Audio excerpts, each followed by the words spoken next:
Warriors continued their third quarter domination, outscoring Boston by 8. The series, they've outscored the Celtics by 43 in that third quarter. But Boston outscored Golden State 23-11 in the fourth for the win. The Celtics had a +7 turnover differential in the fourth. The Warriors shot 1 for 9 on threes.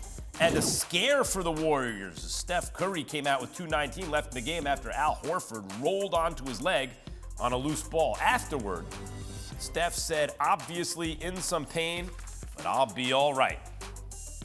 Young-Misuk joins me now from Boston, where he's covering the Warriors.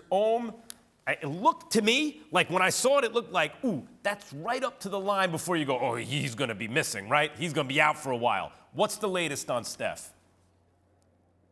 Max, I was just told just a few minutes ago there is optimism surrounding Steph Curry's injury, that it is not significant. This is huge news for the Warriors because when that play happened, I was thinking to myself, this is a moment that could change the entire NBA Finals. You see Steph writhing in pain, stomping his legs on the floor. I asked Draymond Green last night what he saw in that pileup, and he actually said, I got my sixth foul trying to toss people off of him because I heard Steph screaming at the bottom of that pile. When you hear that, you think the worst. But so far, it sounds like there's good news that Steph Curry has avoided significant injury. Steve Kerr's going to talk to the media at 2:15 shortly, and then Steph Curry will talk around 2:35. And look, the one thing we know, they need Steph Curry's offense, but what we've seen since Game 2 is that Steph Curry, he's not getting that airspace he normally gets when he comes around screens. He has to create his own offense. It didn't quite work in Game 3. Boston's defenders were able to kind of really slow him down, but if he is hampered the slightest bit, this is going to impact him and his ability to score and create his own space. Thank you, and all I can think is, guys, Pat Bev and Dave Jacoby, good thing Steph's put in all that hard work, bulking himself up, right? Yeah. Like in a moment like that, you're like, whew. Pat, how worried are you about Steph's injury? Not worried. Not worried at all. Obviously, we got the report from that, everything's okay. But I will say this, from an athlete standpoint, if I was to get, an ankle roll or, some muscle tightness after a game and I was to come back the next game, I tend to focus a little bit more, usually players that come back from injury tend to have better games, so I just want to watch out for that. Oh, interesting. Yeah. What about your thoughts on the leg and how it could affect, no one's 100% this time. No, here, right? I mean, everyone's beat up. I mean, yeah. You go up and down the rosters for both sides. Everyone's got, little bumps and bruises, but I think Pat makes a really interesting point about the focus, about having that in your head, you need to prepare more, you need to be ready, you need to be locked in. And one thing about Steph in this series, what we've learned is they need him on both ends of the floor because he's done a lot defensively in game 2 specifically, but he's been a two-way player in this finals that I haven't seen in previous finals from Steph.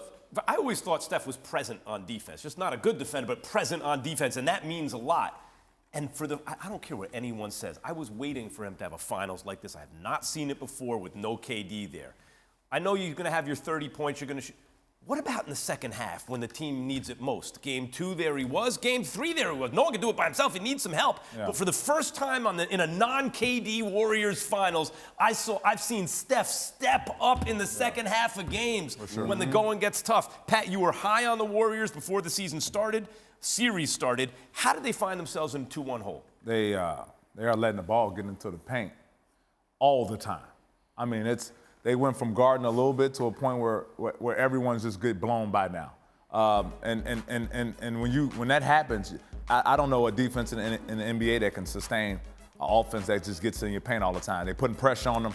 Obviously, Robert Williams was right there in the dunker. He's a lob threat. You have to be scared about that. The guard has to help in. The corners are open. You're not rotating from the top of the key. So it's a lot of things going on, but it starts with the ball pressure and it starts with ball containment. And Golden State has lacked that the last couple. And that's probably one of the things they were thinking when they draft Wiseman, who's not available and maybe hasn't developed exactly the way they would have liked. Jacoby, what stood out to you from Jaylen Brown? Jaylen Brown has been so aggressive in this series, and let's not forget the fourth quarter of Game 1. It was him that was the catalyst of that led to all those threes. And one thing I noticed from last night is Now, Pat, you can appreciate this. A lot of people don't look at you when they have you as a matchup and say, I'm going right to the basket, going past you. He did that to Draymond Green last night. Waved off Steph. Yeah, former Defensive Player of the Year, Jaylen Brown says, I'm good. I'm going past Draymond Green, and I'm going to the rack. He's been aggressive, and he has been more sort of important in igniting runs for them than Jason Tatum has. That's not something I expected going into this series. Aggressive. And I agree with that. Totally, like, his ones right now, when we say ones, we mean like your one-on-one package to get past a defender. He has the best ones on the floor for both teams. His size, his ability to finish, his ability to shoot. Look, he waves off. I don't want Steph. I want the. But that's the main Draymond Green. defender, That's Draymond Green too. And as a defender, you see that. You know, man, I'm gonna just go at Pat Bev. I'm gonna just go at Draymond. My teammates see that, man. It's a long day. That's interesting because you don't get that a lot, right? Yeah, I don't.